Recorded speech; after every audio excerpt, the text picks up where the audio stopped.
L'Église catholique fait mémoire de Sainte Marie-Madeleine de Magdala et de Wandrille. Aujourd'hui, c'est la fête de Sainte Marie-Madeleine. Nombreuses sont celles à avoir illustré le nom magnifique de Marie, qui signifie en hébreu aimée.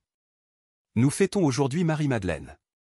Si la liturgie romaine semble vénérer en ce 22 juillet un seul personnage, les récits évangéliques nous présentent 3 Maries que la liturgie d'Orient, que nous suivrons ici, distingue soigneusement. La première est la pécheresse anonyme, en Luc 7, alors que Jésus est invité chez un pharisien, elle vient baigner ses pieds de son parfum de pécheresse et de ses larmes. Une autre est Marie de Béthanie, sœur de Marthe et de Lazare. La véritable Marie-Madeleine, dans la tradition orientale, est Marie de Magdala, dont les évangiles parlent avec précision à diverses reprises. Le prénom Madeleine vient de Marie-Madeleine puisque Magdalena signifie originaire de Magdala en Palestine, là où elle vivait, sur la rive ouest du lac de Tibériade en Galilée.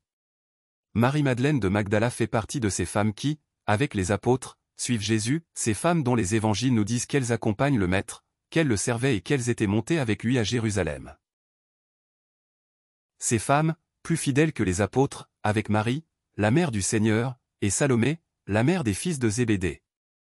Ainsi Marie de Magdala, présente au calvaire au moment de la mort du Christ, va être, la première, témoin du ressuscité le matin de Pâques. Venue au tombeau en pleureuse d'un cadavre, elle repart annonciatrice du vivant, elle était demeurée là à veiller, à pleurer, à chercher. On l'a appelée apôtre des apôtres puisque c'est elle que Jésus charge de la mission d'annoncer la bonne nouvelle de sa résurrection à ses disciples. La tradition occidentale a généralement rassemblé ces 3 figures féminines de l'Évangile en un seul personnage, la femme pécheresse, Marie de Magdala et aussi Marie de Béthanie.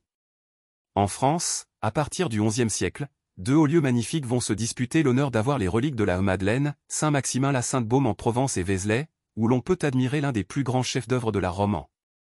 On célèbre également d'autres Marie-Madeleine, dont une religieuse italienne qui vécut au XVIIe siècle, le 25 mai.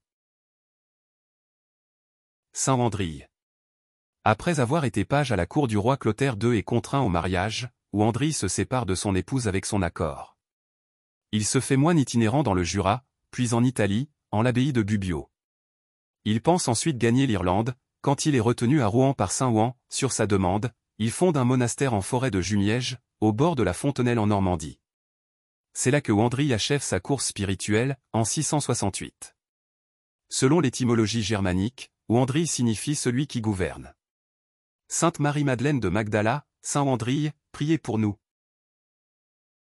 Évangile de Jésus-Christ selon saint Jean. Le premier jour de la semaine. Marie-Madeleine se rend au tombeau de grand matin. C'était encore les ténèbres.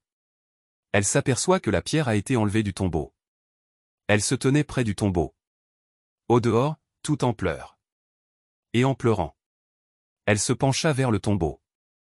Elle aperçoit 2 anges vêtus de blanc. Assis l'un à la tête et l'autre aux pieds.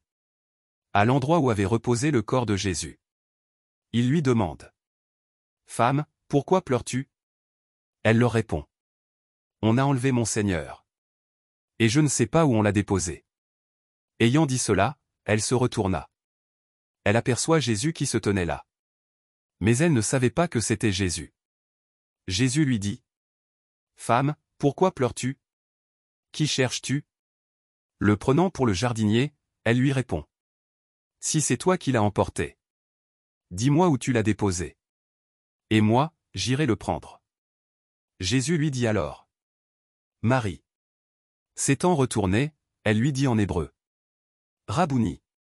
C'est-à-dire, maître. Jésus reprend. Ne me retiens pas. Car je ne suis pas encore monté vers le Père. Va trouver mes frères pour leur dire. Que je monte vers mon Père et votre Père? Vers mon Dieu et votre Dieu. Marie-Madeleine s'en va donc annoncer aux disciples. J'ai vu le Seigneur. Et elle raconta ce qu'il lui avait dit.